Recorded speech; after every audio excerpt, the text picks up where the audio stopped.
When you hear that jingle, you know it can only mean one thing, baby. What's up, everybody? I'm Jeremy, and movies are terrible. And I gotta be honest with you, I started to think myself I wasn't coming back, man. It's been a while. Hope you are all doing very well on this fine Wednesday afternoon. As you know, we had the release of the most recent episode of Black Widow, which was episode 5. So I'm here to talk about episode 4. Because it's been a while. Like, I was looking at my uploading, the last time I uploaded. It's been 11 days, which, it's just 11 days. But in my mind, that's an eternity, dude. So I'm really glad to be back. And I'm really glad that Patrick McCabe can be joining me. I know it's a kind of random, weird time in the afternoon. But I got home from work. It's been a while. I knew that I needed to get on the mic. I needed to say what's up to the community before everybody forgot about me. And I was very excited by this last episode of Hawkeye. So I wanted to talk about it. And I actually liked last week's episode a lot too. Man, it is hot in here. Woo!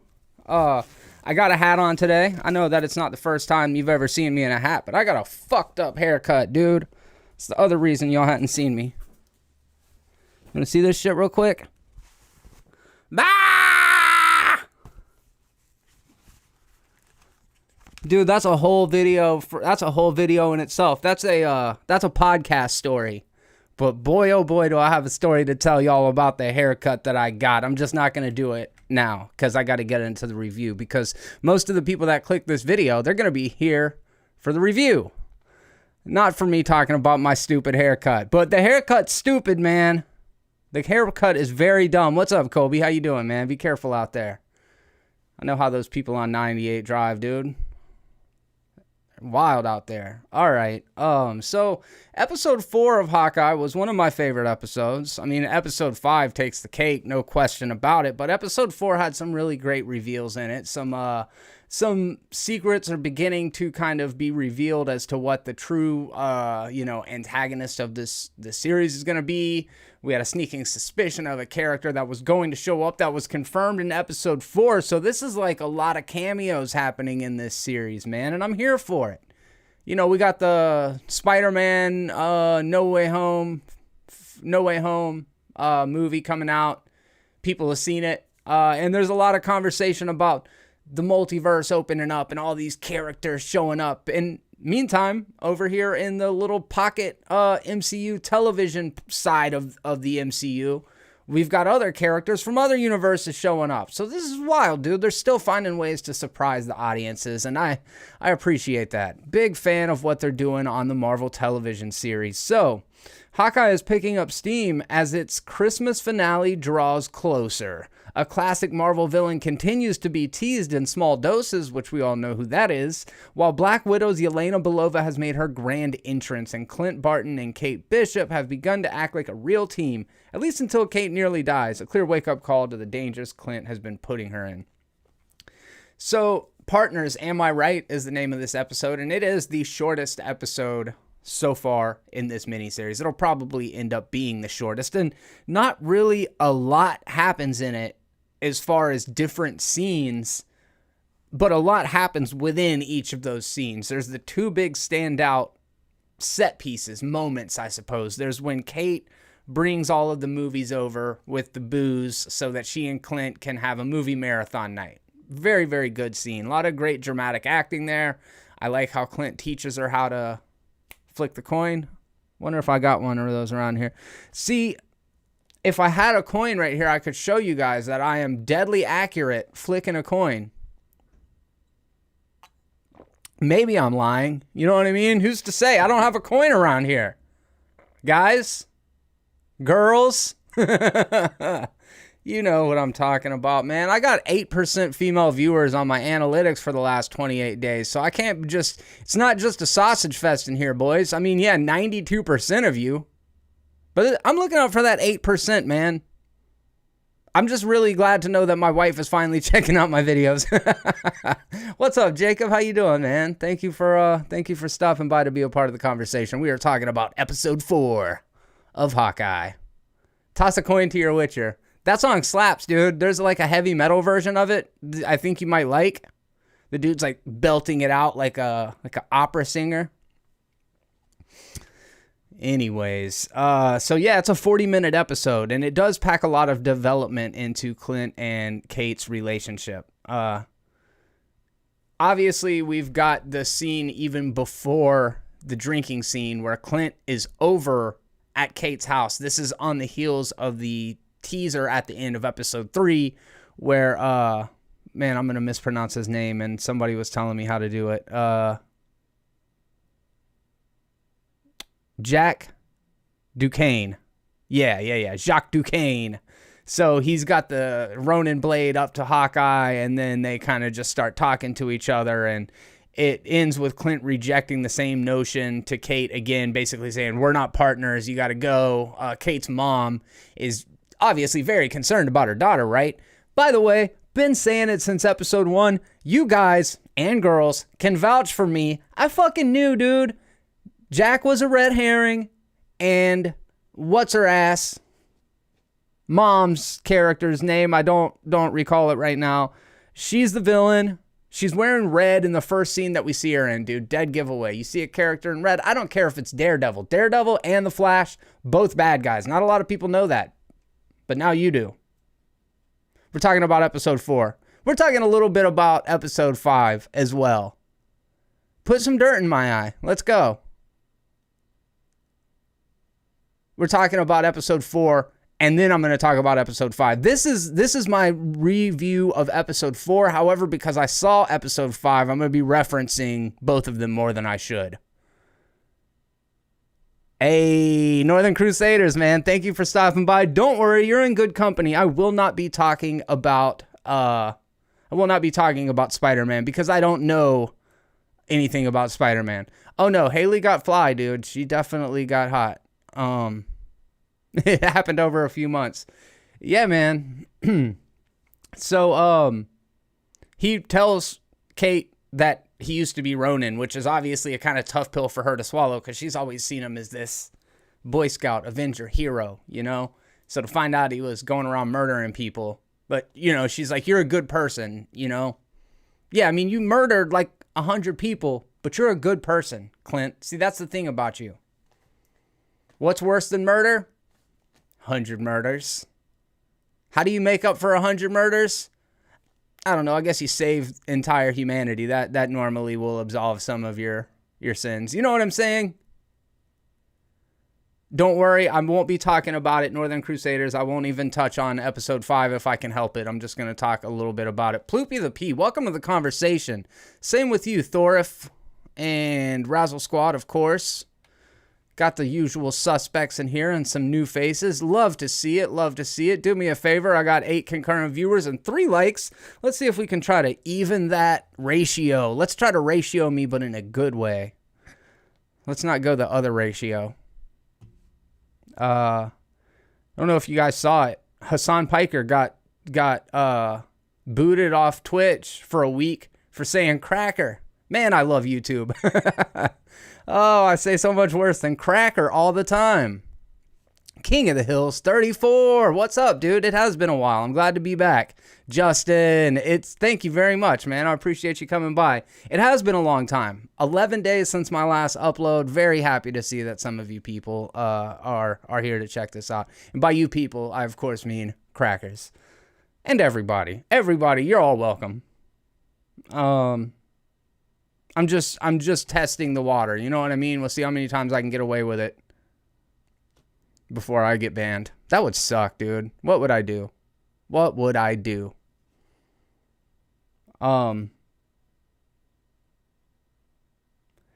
after that, everything is when, you know, Kate and Clint are hanging out together. Kind of this is where they're discussing the whole Ronin thing. They have a nice bonding moment between them. And I really do think like Jeremy Renner's acting in this episode is akin to Sebastian Stan's acting in that episode of Falcon and Winter Soldier where we see him in Wakanda.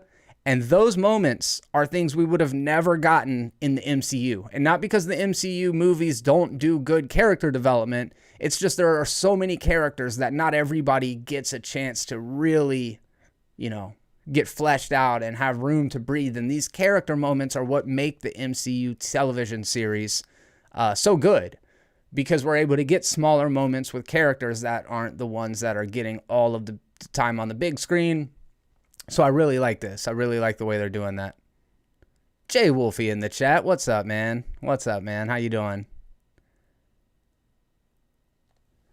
Yes, I will be talking about spoilers. No, we will not be talking about No Way Home spoilers in the chat, but I am stoked to hear what you think about it, Jay Wolfie. Maybe Saturday morning I'll do a spoiler stream if anybody's interested in checking this out. Then let me know, because I would like to discuss it. Thank you very much for the 6 likes. I appreciate y'all. If you are checking this out right now, do me a favor and click that like button if you haven't already. It doesn't take much time. Timothy, we will be discussing episode 5 in the next video. We definitely will be discussing episode 5 in the next video. I'm probably going to go on until about 4 o'clock on this one, and then I'm going to do a nudist stream. A nudist stream. Yeah, that's what I'm going to do. I'm going to take off my clothes, and everybody's going to leave. They're all going to just get out of here, because that's what I would do. You know what I mean? Good. Yeah, Jay Wolfie, I can't wait to hear what you think about it, man. I'm super stoked. Super stoked. I go tomorrow at 6 p.m., and then I'm going with Prime at 10 p.m. So I'm going to have seen Spider-Man twice by the time y'all talk to me, which does mean there won't be a live show tomorrow. But, you know, priorities. What are you going to do, dude? You gotta do what you got to do, people. I don't know what's up with the watch. Can somebody let me know what's up with the watch? I still don't get it.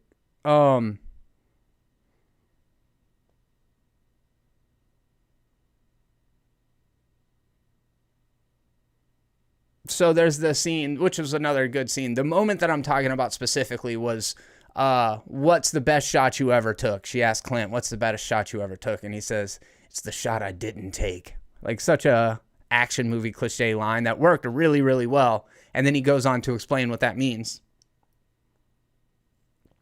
And you just really feel how vital Natasha and his relationship were to, like, keeping him on track, you know, keeping him on the straight and narrow path. And during that scene, he kind of tries to teach Kate, like, hey, this shit's for real. Like, we're playing for keeps here. It's not just something that you can just, you know, jump into gung-ho and not be affected by it. Ultimately, a game of managing loss is what it is. And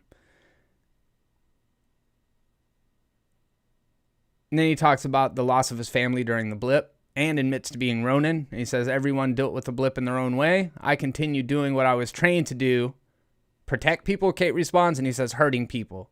Investigating first, but in the end, my job has always been to hurt people.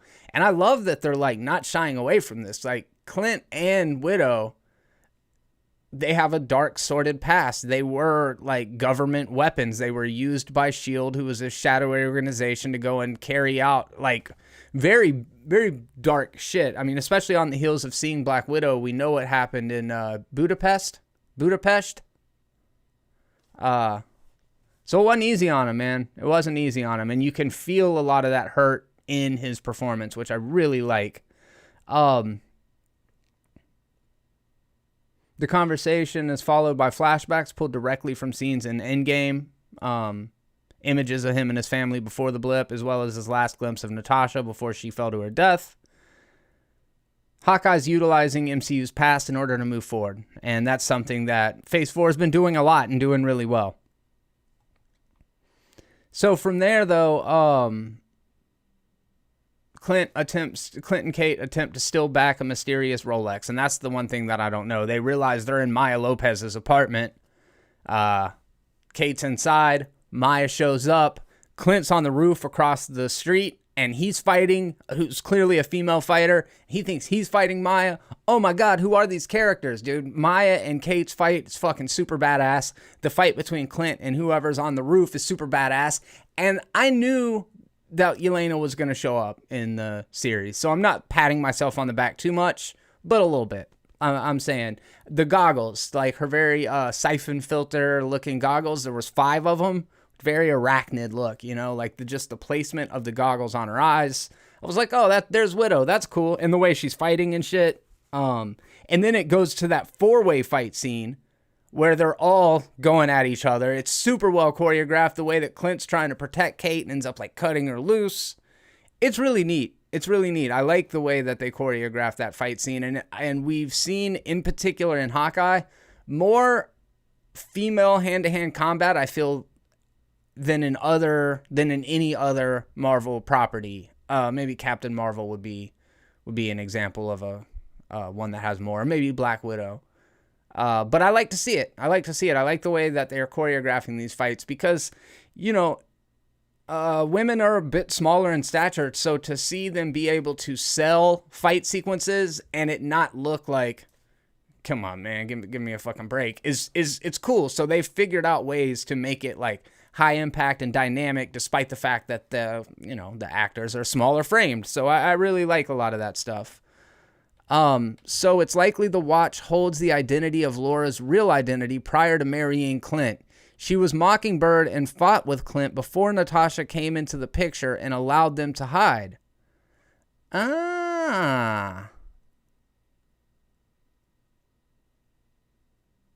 Budapest. Yes, exactly. What's up, Hummingbird one? How you doing? Long time no talkie.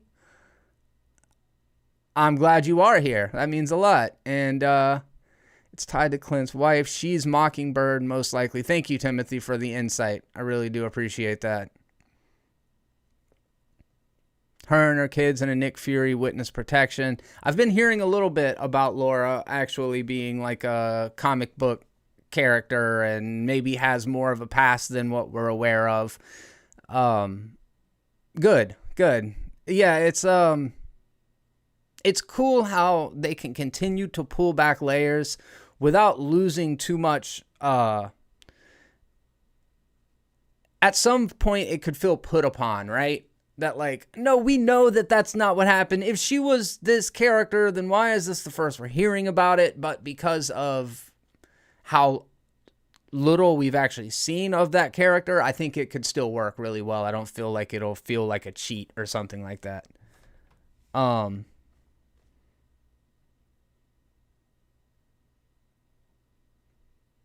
He realizes the situation, this is after the fight or during the fight, he realizes the situation's gotten a lot more serious than it was when they were dealing only with the bumbling tracksuit mafia bros. Trust a bro. When Kate almost falls to her death in a fight that features Maya as well as Clint, can't help but see Natasha falling from Vormir. Yelena and Maya both escape and Kate survives, but Clint is left with the realization he can no longer put this 22-year-old life in jeopardy. What, does he think he's Batman? You can't be endangering the lives of kids. I mean, at least he waited till Kate was a legal adult. Batman gets him young, dude. Batman's like, hey, kid, how old are you? Fucking 14? Let's go. Put on this cape and these weird little fucking tights and come get murdered. Come get murdered by the Joker.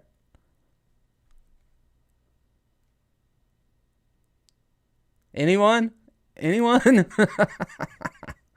Oh, hell no, dude. Y'all do me a favor. If you haven't clicked the like button, do that for me real quick. Let's keep that ratio up. It really means a lot, and it helps the channel. It really is Hummingbirder one. I'm glad you mentioned that. I actually said it a little bit further towards the top of the video where I was just saying I like that these Marvel shows give these actors a chance to kind of stretch and show what their dramatic range is, and that they did it really well in Falcon and the Winter Soldier with the scene where Bucky's in Wakanda. They did it really well in this episode with the best shot you ever took. No, I don't. What does Campia say about Batman and Robin? I would love to know what Campia says about Batman and Robin. Put on this cute little outfit, kid. We're going to fight crime. Oh, how weird is that, dude? What a weirdo. Batman, leave them kids alone. They don't need no education from you.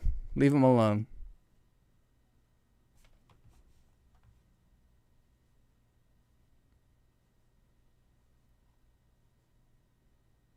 Yo, Florence Pugh with that new hairstyle, man, she looks gorgeous. but it took more than half of the season for it to happen. But Yelena Belova has finally arrived, and we knew it was going to happen due to the post-credit scene in Black Widow, which teased that she would be going after Hawkeye, misbelieving that he actually killed Natasha. I thought that Contessa hired her, but apparently it wasn't. But that's not for another episode. So at this point, we don't know who hired her. We just know that she's there. We're under the impression, we know what the mission is, but this episode hadn't uttered a single line. She's wearing that mask for the majority of the scene she's in, but she's got her little electroshock gauntlets on. They quickly give away her identity as she comes seeking revenge on the man responsible for her sister's death. All right, look, I said I noticed by the goggles. I must not be super observant because I didn't notice the gauntlets, but now I remember them showing up. But that wasn't the thing that gave it away to me.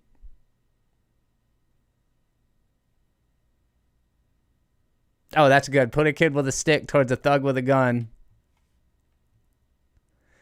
Yeah, I kind of have thought the same thing, that because we're introducing these new characters, because Clint does have such a haunted past, because Maya's getting her own spin-off series afterwards, I think there are a lot of things pointing toward the fact that Clint ain't making it home forever. But I don't know that. She does. She really does.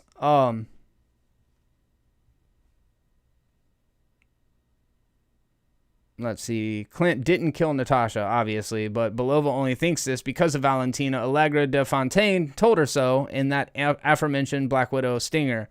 Fontaine's reason for wanting to take out the former Avenger is still a mystery, but she's clearly left out some crucial contextual details surrounding Natasha's death.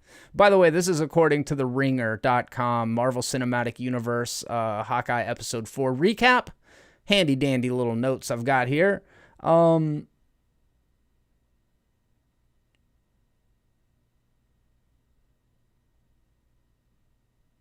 Yeah, though even as Belova hits the ground running as a trained assassin attempting to carry out a hit, she still shows evidence of not being a true villain because she ensures that Kate's wire is secured on the roof before she tosses her off like a WWE wrestler launching an opponent out of the ring.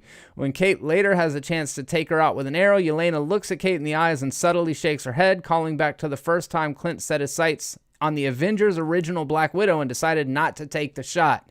Kate sets her bow aside and lets Yelena run free. The series has been leading up to this encounter. Obviously, we knew that. The trip in the premiere to Rogers the Musical brought back these memories of Natasha, and the episodes since have either mentioned her by name or explored Clint's survivor guilt in some capacity. Although Clint has yet to discover Yelena's familial ties to Natasha, her arrival is yet another example of Clint's past catching up to him, which I think is what this whole series is about. Typically in a redemption arc, especially of an anti-hero, the ultimate sacrifice, the thing that they come around to do is exactly what Natasha did. It's what happens. I know he's not an anti-hero, but like Steve Trevor in Wonder Woman, like heroic self-sacrifice is the most noble thing that you can possibly do. Clint has murdered a lot of people. The series is not pulling punches as far as reminding us of that. He was Ronin. Ronin was no matter how much good Clint did, it's hard to argue that Ronin was his means. His ends didn't justify the means. Did I say that backwards? You know what I mean. Basically, he went further than he should have as a hero, time and time again.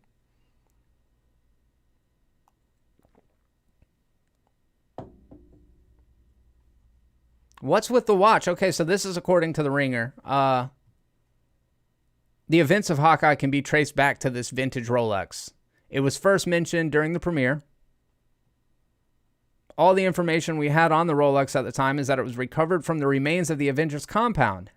In the 4th episode of Hawkeye, though, we're beginning to learn that it might play a bigger role beyond putting this Ronin storyline in motion. Leo, what's up? Thanks for coming by. Yeah.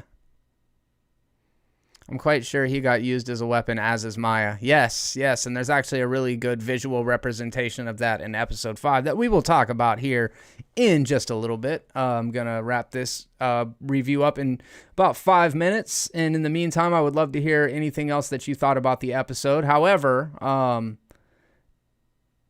they retrieved it from a black market auction that was underneath Eleanor Bishop's charity gala. All the information we had at the Rolex at the time, I just now said that. While the watch has been all but forgotten until this episode, it resurfaces when Laura Barton mentions it seemingly out of nowhere. Yeah, I kind of missed that, but that's where we start to see her having a deeper relationship. After digging around on her own, she calls Clint to inform him that Kate's prospective stepdad is the CEO of Sloan Ltd., a shell company for the tracksuit mafia. In other words, Jack Duquesne is laundering money for the big guy, who we can only assume is blank, just in case. Either this connection to blank or the discovery of items being taken from the Avengers compound reminds Laura of the Rolex, and she breaks into German to ask about its whereabouts. When Clint and Kate follow another lead from Laura at the end of the episode to find the Rolex sitting in Maya's apartment, Clint offers a brief explanation of its significance. Belongs to someone I used to work with. She says, is that the whole story, Clint? They've been out of the game for a long time, but their identity is still attached to that watch. Yeah, okay. While it isn't clear who the watch belongs to at the moment, or what it may be capable of, it's obvious that it holds great importance to at least 3 people. Clint, Laura, and Maya, if not blank as well, assuming that he's the one who commanded Maya to retrieve it in the first place. Until this episode, not much has ever been revealed about Laura's past. Until Avengers Age of Ultron, none of Clint's Avengers teammates beyond Natasha even knew she existed, and yet, all of a sudden, Mrs. Barton is acting like a spy, digging up dirt on bad guys, and busting out different languages to discuss touchy subjects. Although she does exist as a minor character in the Marvel's Ultimate Universe of comics, Hawkeye could be blending her with another character from the comics, Bobby Morse, aka Mockingbird. In the comics, she's an agent of S.H.I.E.L.D., known as Agent 19, before she teams up with the Avengers. She's also married to Clint Barton for a time. She also already appeared in Agents of S.H.I.E.L.D. as a recurring character, but is yet to arrive in the MCU project outside of the canceled TV series. On top of potentially giving Linda Cardellini way more to do, Hawkeye still has several mysteries to reveal as its penultimate episode already approaches. As the new Black Widow enters the picture at last, things have just gotten a lot more complicated for Kate and Clint. It was a good episode. I really do like the developing relationship between our 2 leads. I think they did a good job of setting up a relationship that it's just got a good dynamic. It's not a father-son. It's not romantic. It's not a father-daughter. It's not romantic. It's platonic, but it's not played like the same mentor-mentoree relationship. I really like what they're doing there. Haley Steinfeld is great. I've liked her ever since True Grit, and I think as a performer, she just continues to grow and continues to impress with some really good-looking fight scenes, some nice stunt work, and I think her character is quirky and fits really well into the MCU. Is her portrayal of the character a little, on the Marvel spectrum of different personality types? We've kind of seen this character before, but I think she plays it very well.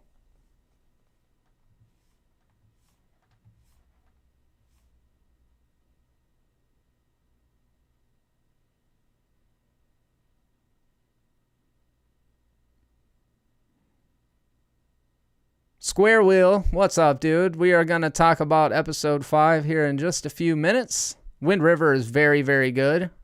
Big fan of that.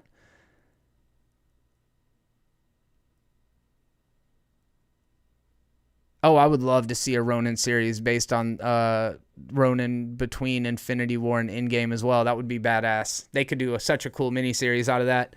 I like Hawkeye a lot. We're going to talk about it more in an upcoming video, but I do. I feel like it's the perfect counter-programming to Spider-Man No Way Home. And when I say that, obviously it's all superhero shit. It's all, Marvel Comics, MCU. But This is the street level grounded stuff like they did with Netflix Daredevil, Luke Cage, Jessica Jones. What I wish Spider-Man was, but he ain't the Spider-Man we got. And that's fine. I like the Spider-Man we got. But if I was writing Spider-Man, it would be down there in the streets of New York, friendly neighborhood Spider-Man-ing it up. So it's nice to know, like, we can go see the big spectacle tentpole, huge, massive fucking Sony's Marvel movie. And then we can come home and we can watch this grounded, character-driven story that's not end-of-the-world stakes. If a person gets hit, they're going to bruise. If they get cut, they're going to bleed. And I really like that. I think this has been a great show, and episode 4 was a very good one. That said, I think this concludes my review of episode 4 of Hawkeye. I would love to just stick around and continue with episode 5 here, but for the sake of uniformity and to treat my OCD, I am going to go ahead and stop this stream, and then I'm going to start a stream for episode 5. I want to thank you all very much for being here. It really means a lot. It's been 10 days, and it's been 10 days too long since the last time I heard from you, so thank you very much for being here. Your support is felt and appreciated, and I love you guys and gals, and until next time, I'm Jeremy. Be terrible.